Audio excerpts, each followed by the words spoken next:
حق الله ممكن يكون عندها حاجه في دماغها استثنائيه ممكن تتعرض على طب نفسي. لان انا في المحبس اول مره قالت ضاغطين عليا، جاب سيره 2 بس، مش عايز اجيب اسامي. انا مربي بنتي ازاي يعني؟ البنت بتخاف من خيالها، ها؟ ده بتخاف تعدي الشارع واحده ازاي يعني؟ الحاجه اللي جايبينها من تحت دي بتاعت بنتي اصلا. مين اللي طلع الحاجه؟ اللي طلعها محمود وشهد.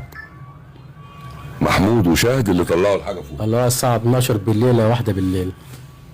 محمود خطيب المغفور ليها كان بيتكلم مكالمه وبنتك سمعتها؟ كلمه انت خلصت. اول حاجه يا والده ليها 4 شهور فتحه قيصري، ها؟ يعني واحده زي دي وعلى طول. يعني انا في نفس الاسبوع ده انا كنت راح اجيبها عشان دروسها كلها بايظه. قالت لي يا بابا انا تعبانه ودروسي ما بيجيبليش غير مضاد حيوي، ومضاد حيوي بيتعبني، ها؟ قالت تعال خدني عشان ايه؟ عايز اخلع عليها دروسي. اتصلت بالسيد كان يوم الثلاث قبل الواقعه، كان يوم السبت. قلت له انا عاوز دعاء نزلها لي من ناحيه ايه؟ الامارات وانا اجي اخدها. قال لي استنى عليه يومين تاني. يومين تاني اتصلت يوم الثلاث انا الساعه كام؟ العشاء كده. لقيت التليفونات كلها مقفوله. ما كنتش تعرف؟ ما اعرفش حاجه. ماشي. روحت انا البيت، كنت عند بيت اخويا. روحت البيت بحوالي الساعه 10 كده. بنت اختي بتتصل عليا بتقول لي يا خال ده في وقعه جريمه عند بنتك. اتصل دلوقتي فيها واقعه زي كده، ليه ما اتصلوش بيا؟ هم اتصلوا بابو شهد، انا بسمع. ما اتصلوش بيا ليه؟ من على النت.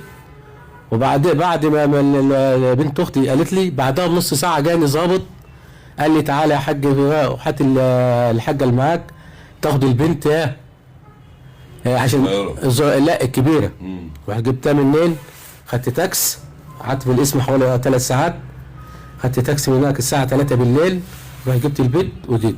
البنت الكبيره البيت متبهدله. البنت قعدت اكتر من اسبوع تعبانه. البنت الصغيره يوم اول ما جبتها قعدت اكتر من برضه اسبوع تعبانه. عندها جات حوالي زي كتمه في على الصدر وحساسيه، تشابه في حساسيه. ونجيب لها لبن براني ما فيش طبعا.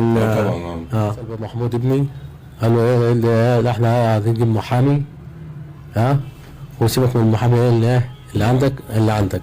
والله لحد دلوقتي انا ما اعرف ازاي يعني ناس منتهبين بنتي وعايز يقول لها محامي، ها؟ واحنا نخلصها احنا وهو ماشي المحامي بتاعك. طب ازاي تيجي ازاي دي؟ الواقعة دي احنا عرفناها اصلا من على النت. من على النت. احنا كان قبل الواقعة بيومين كان ابويا مكلم السيد اللي هو مثلا ينزل دعاء عشان دعاء كان دروسها تعبانه وكده. فقال له يومين كده وهنزلها لك. اليومين عدوا ابويا بيرن ما فيش حد بيرد، تليفوناتهم كلها مقفوله. يومين وهو بص على طبيعه اصلا يعني. يمكن عشان بعد المسافه يمكن ولا مش بعد المسافه، هي مش بره مصر. ما انا مستغرب بس من كده. بحر البقر يعني دوبك مصر. ما انا بقول لك يعني. لا هو ده رده على ابويا اللي هو قال له يومين. انما انت مش قادر تفهم ليه؟ ايه السبب يعني؟ ما فهمش بصراحه. فابويا بعد يومين رن عليه ما حدش بيرد، تليفوناتهم كلها مقفوله.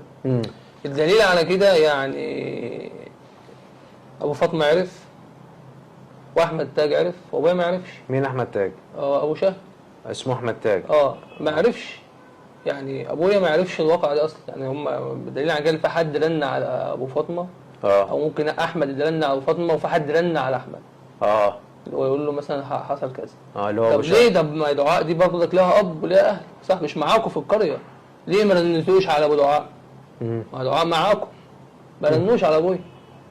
يمكن عشان هي المتهمه يعني، او هم مصدرين ما كانش لسه حد عرف مين المتهمه. بقول لك اول ما اتاخدوا رنوا على احمد وعلى ابو المرة توفى الله يرحمه ابو خليل فاطمه. رنوا على الاثنين دول وما رنوش على ابويا. ابوه كنتوا انتوا بقى كلكم على كلامكم لسه ما نعرفش مين اللي عمل كده. وفي الدليل على كده حتى لو انتوا ظالمين دعاء ماشي، اقول لك ماشي ما رنتوش على ابوها. لكن انتوا ما رنتوش اصلا ولسه ما تعرفوش مين اللي عاملها. ده في رئيس مباحث جنة اسمه الزهور. كنا احنا لسه، انا ابويا رن عليا، انا كنت قاعد مع ناس صحابي، برن عليا قال لي في مشكله تعالى. قلت له ماشي. يا دوبك دخلت ببص في الفيديوهات الجريمه اللي حاصله، يا دوبك لقيت رئيس المباحث داخل بيخبط فين نصر المرحوم مهران وزوجته اهو. طب تعالوا معايا عشان هتروحوا اسم الجنوب تستلموا بنت صغيره. طب ليه يا باشا احنا ما نعرفش؟ قال له بنتكم متاخده في جريمه القتل اللي على النت اللي انتوا بتشوفوها دي. قلت له انا طلعت حتى التليفون رئيس المباحث، قلت له بص يا باشا احنا لسه شايفينها دلوقتي، ولا نعرف جريمه ولا نعرف اي حاجه، لسه شايفينها دلوقتي حالا. انا دخلتك، انا لسه داخل البيت، كنت الباب حتى كان مفتوح. يعني ورئيس المباحث يعني يشهد على كده، الباب اصلا كان مفتوح. انا كنت لسه داخل، استلمت البيت، طلعت اسم الجنوب الساعه 3 بالليل. طلعت فوق ما شفتش اختي، شفت ام السيد واخته اللي هي ام شهد والعيال الصغيره كانوا نايمين، وسلسبيله بنت اختي كانت نايمه. انا خدت سلسبيله ورئيس المباحث قال لي تجي لي بكره الساعه، خدت البنت الصغيره. طب لما جيت انا داخل على اختي بنتها في ايديها او منهاره من العياط، منهاره مش عارفه، ما اتكلمتش اصلا معايا، ما اتكلمتش، ما قالتش حاجه اصلا. هي كل اللي عليها عياط وعيالي. قلت لها يا بنتي البنت الصغيره، البنت الكبيره انا خدتها مع عمك، وهاتي دي كمان عشان رئيس المباحث قال لي ما ينفعش تفضل معاها، البنت الصغيره هتتبهدل. صحيح. قلت له ماشي يا باشا انا هتكلم معاه وهاخدها معاه. حلو. اتكلمنا مع دعاء وابويا اتكلم معاه، ابويا كان معايا. حلو. وابويا اتكلم معاها، اخدنا البنت الصغيره ويا دوبك انا رحت ورجعت لها تاني. كنا كلمنا بقى كنا لسه بقى ما نعرفش حاجه، بس كلمنا يا استاذ احمد، وبرضه كده انا رجعت بقى لوحدي، جبت لها الزياره وجبت لها غيار وانا ما اعرفش حاجه. وبرضه قالت لي من عياطها وكله انا مظلومه، كلهم شهدوا عليا وهي بتعيط. وحتى احمد تاج جاب لهم محامي وما جابليش. هو معنى كده كلام دعاء صح؟ اللي انتوا كلكم شهدتوا عليها دليل ان انتوا ما جبتولهاش محامي معاكم. صح ولا كلام غلط؟ لا كلامك مظبوط، يعني احنا بنتكلم عن المشهد اللي انت شفته. ايوه المشهد اللي انا فيه يدل ان اختي اتضغط عليها بقى من محمود او من ده او من ده او من العيله ولبسوها الحوار وحتى ما جابلهاش محامي. اوصف لنا كده المشهد. اختك اصلا يعني هي دعاء، هي عندها كام سنه؟ 32 سنه؟ دعاء 32 28 يعني في الحته دي، في الرينج ده. يعني هي مواليد 94. طيب انت شفتها كان شكلها هي والدك قال لنا ان هي جسمها ضعيف شويه دعاء دي انت عايز اقول لك على حاجه، احنا بنقول 28 و32 قسما بالله دعاء دي انت لو شفتها ما تديها 15 سنه من شكلها ومن صغر دعاء دي. بص طولها كده صغيره او قصيره ورفعها كده بالظبط. يعني حضرتك انا بقول لك يعني مش بقول لك كلام خيالي، لا انت برضك يوم باذن الله يوم المحكمه هتيجي تشوفها. انا مش بقول لك اي كلام، لا انت هتيجي تشوفها بعينك. هتشوف حته كده بالظبط وجسم كده. بقول لك تشوفها ما تديهاش 16 سنه.